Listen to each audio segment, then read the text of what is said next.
ये कृष्ण कथा को बड़े धैर्य के साथ श्रवण करें। तो कहा कि नारायण के पुत्र हुए ब्रह्मा, और ब्रह्मा के आगे जाकर के पुत्र हुए अत्रि, और अत्रि ऋषि के आगे जाकर के संतान हुई जिनका नाम हुआ चंद्रमा, और चंद्रमा से ही महाराज ये चंद्रवंश शुरू हुआ है। और चंद्रमा के आगे जाकर के पुत्र हुए हैं बुध, और बुध के पुत्र हुए पुरूरवा, पुरूरवा के वंश में आगे जाकर के राजा हुए हैं नहुस, और नहुस के वंश में आगे जाकर के राजा हुए रंतिदेव। तो रंतिदेव भी बड़े भरी प्रतापी राजा हुए, और रंतिदेव के वंश में आगे जाकर के राजा हुए हैं पुरु, और पुरु की कीर्ति के कारण जो है चंद्रवंश का नाम हो गया पुरु वंश। और पुरु वंश के राजा हुए आगे जाकर के यदु, तो यदु की कीर्ति के कारण जो है नाम पड़ गया यदु वंश। यदु वंश में सूरसेन देश के राजा सूरसेन हुए, मथुरा के राजा उग्रसेन। इनके एक एक पुत्र हुआ, सूरसेन के एक पुत्र हुआ जिसका नाम हुआ वसुदेव, और उग्रसेन के भी एक पुत्र हुआ जिसका नाम हुआ कंस। ये जो कंस थे ये गंडमूला नक्षत्र में पैदा हुए थे, मूला नक्षत्र में, और मूला नक्षत्र में पैदा हुआ जातक जो है माता पिता के लिए कष्टकारी होता है। तो क्या हुआ कि कंस को एक बक्से में डाला और प्रवाहित कर दिया, और आगे जाकर के सूरसेन जी ने पकड़ा, और सूरसेन जी अपने घर में ले गए, और वसुदेव के साथ ही कंस का लालन पालन हुआ। और जब युवावस्था को प्राप्त हुए कंस, तो कंस की एक चाचा हैं जिनका नाम है देवक। देवक के 7 कन्या थी, जिसमें से 6 कन्याओं का विवाह वसुदेव के साथ संपन्न। और एक दिन कंस ऐसे घूमते घूमते जा रहे थे, और कंस की भेंट नारद जी से हुई, और नारद जी से पता लगा कि महाराज आपके तो घर मथुरा में है।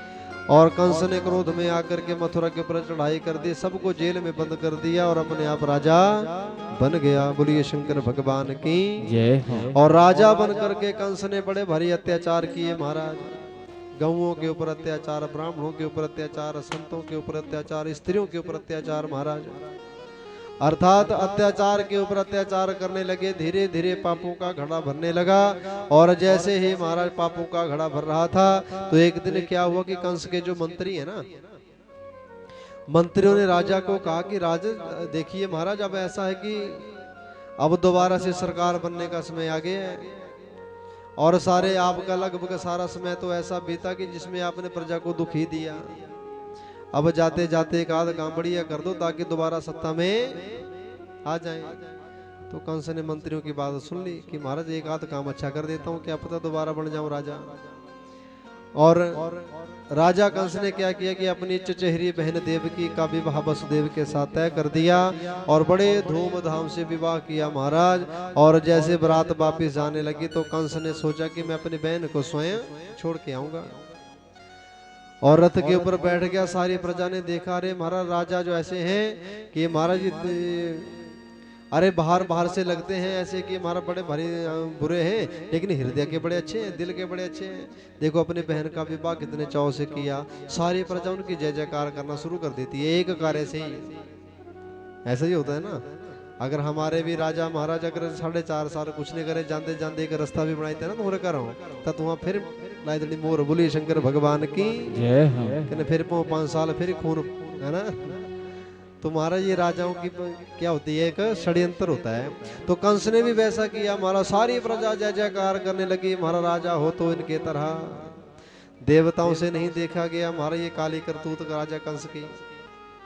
और देवताओं ने आकाशवाणी कर दी, जैसे रथ को हाँकने लगे राजा कंस, कहा कि रे मूर्ख कंस, जिस बहन को छोड़ने के लिए इतने चाव से तू उसके ससुराल जा रहा है, इसी देवकी का जो 8वां पुत्र होगा तेरा काल होगा। बोलिए शंकर भगवान की जय हो। राजा कंस एकदम से रुक के महाराज देवकी को केसों से पकड़ लिया, कि कहा कि जब देवकी नहीं रहेगी तो देवकी के 8वां पुत्र कहां से होगा। और बंधु आज सारी प्रजा लगी कहने, अरे मारे तो बड़ा भारी निर्दयी राजा है, अरे बहन को मार रहा है। और काली करतूत सामने आ गई। वसुदेव ने हाथ जोड़ दिए, कहा हमारा वचन देता हूँ, जो भी पुत्र होगा मैं आपके पास दे दूंगा, आप हमें क्षमा कर दीजिए, देवकी को क्षमा करो। ले गए मथुरा में महाराज, पहला पुत्र हुआ वसुदेव जी ले गए। कंस ने मना कर दिया, ले जाओ महाराज, इससे खतरा नहीं है, 8वें के साथ धोखा मत करना, 8वें से मुझे खतरा है।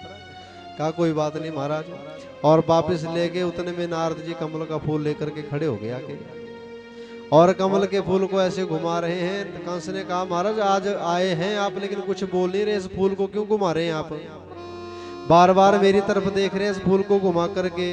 कहा महाराज इस कमल के फूल को जानते हैं आप?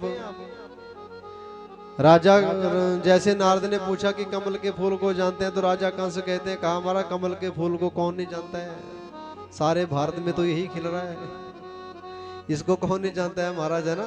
अभी अभी फिर खिल गया 2-3 जगहों के ऊपर, है ना। बोलिए शंकर भगवान की जय। तो मारे इसको तो सारी दुनिया जानती है। कहा नहीं आप नहीं जानते हैं कमल के फूल को। कहा क्यों? कहा इसको गिनो महाराज, इसमें कितनी पंखुड़ियां हैं, पहली से गिना तो 8, कहा अब दूसरे से गिनो, दूसरे से गिना तो पहले के ऊपर 8, तीसरे से गिना तो दूसरे के ऊपर 8। क्या कहना क्या चाहते हैं? कहा हम ये कहना चाहते हैं कि गर्भ का चक्र बड़ा गोल होता है, पहला पुत्र 8वां हो सकता है, 8वां पहला हो सकता है, थोड़ा सा विचार कर लेना। और जैसे इतना कहा तो कंस की बुद्धि का बैलेंस बिगड़ गया महाराज, चला गया और देवकी से जा करके इस बच्चे को छीन लिया और धरती के ऊपर पटक करके उसकी मृत्यु कर दी। एक एक कर करके 6 बच्चों का वध कर दिया। 7वें के रूप में भगवान के बड़े भाई शेषनाग जी आए। संकर्षण विधि के द्वारा जो है माता देवकी के गर्भ से उठा करके रोहिणी के गर्भ में स्थापित कर दिया गया, और रोहिणी के गर्भ में जाकर के 9 महीने बीतने के बाद जो है भगवान के बड़े भाई शेषनाग जी का अवतार हो गया। बोलिए शेषनाग जी महाराज की।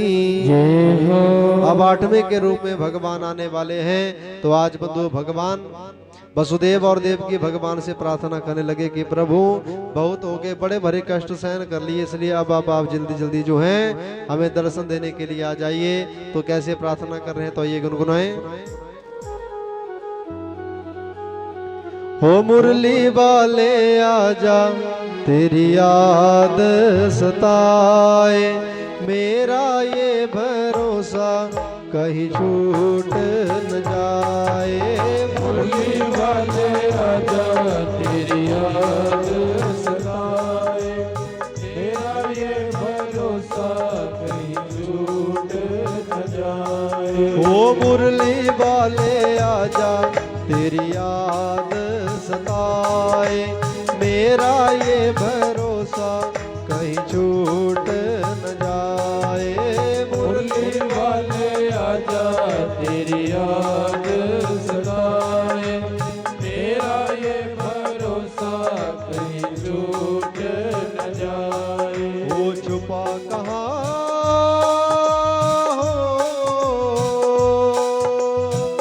आजा चलिया, मुरली वाले आजा, तेरी याद सताए, मेरा ये भरोसा कहीं छूट न जाए। मुरली वाले आजा, तेरी याद सताए, मेरा ये भरोसा कहीं छूट न जाए।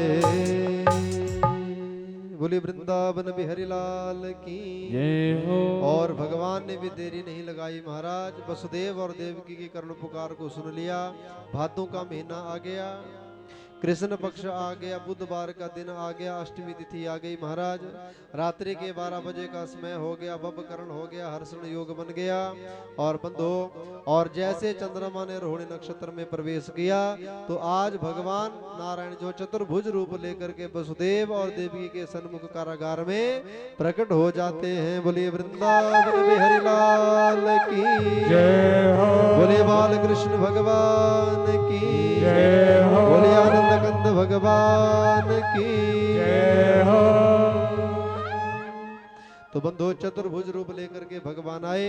वसुदेव और देवकी ने भगवान से प्रार्थना की कि महाराज हमने सोचा था कि आप जो है पुत्र बन करके आएंगे, लेकिन आप तो पिता बन करके आ गए, हम बाल रूप में आपको देखना चाहते हैं। भगवान ने कहा ठीक है मैया, एक काम करना, मुझे गोकुल छोड़ आना, मेरी योग माया ने जन्म लिया उसको वापस ले आना, बस इतना सा काम आपका है, आगे मैं खुद देख लूंगा। बोलिए सनातन धर्म की जय हो, बोलिए आनंद कंद भगवान की जय हो।